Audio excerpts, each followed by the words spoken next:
लालू प्रसाद यादव ने अपने बड़े बेटे तेज प्रताप यादव को 6 साल के लिए पार्टी से निष्कासित कर दिया और परिवार से भी निकाल दिया है।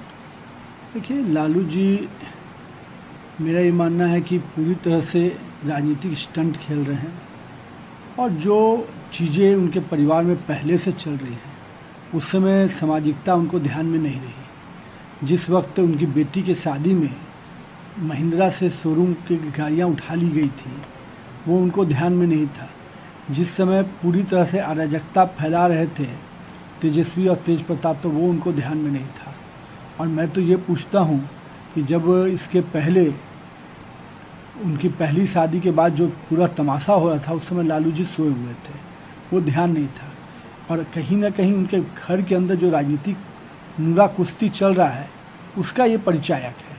कहीं ना कहीं पहले से तेज प्रताप हाशिए पे थे और फिर से उनको तेजस्वी के दबाव में फिर से और किनारे करने का योजनाबद्ध तरीके से किया गया है। इससे ज़्यादा बड़ी हरकत तेज प्रताप पहले भी कर चुके हैं। जब एक जिला अध्यक्ष को इतना थप्पड़ मार के बाहर कर दिया था, मीडिया के लोगों को अपमानित किया था, उस दिन लालू यादव का समाजवाद और बाकी संस्कार नहीं जागा था। आज ऐन चुनाव के वक्त पर ये क्यों जागा? तो कहीं ना कहीं तेजस्वी के दबाव पे कहीं ना कहीं तेज प्रताप को किनारे करने की जो रणनीति थी उस रणनीति के तहत ये खेल खेला गया है। और मुझे लगता है कि इससे चुनावी स्टंट से ज़्यादा कुछ नहीं है। तेज प्रताप की हरकत को कैसे देखते हैं? 12 साल पहले से उनका अफेयर चल रहा था। देखिए, मैं तो ये मानता हूँ कि ये सब चीज़ें तो लालू के संरक्षण में चल रही थी ना। परिवार के लोगों को सब मालूम था ना, एक बिहार की बेटी को किस प्रकार से अपमानित किया गया ये लालू जी के परिवार ने देखा। उस दिन लालू जी मौन क्यों थे? और आज बड़ी बड़ी बातों की दुहाई दे रहे हैं।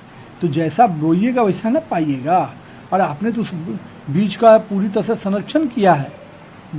एक घर की बेटी को तो बनकर लाए हैं और बेटी बना कर रखना चाहिए था, तो उसको आपने दरवाजे के बाहर निकाल दिया।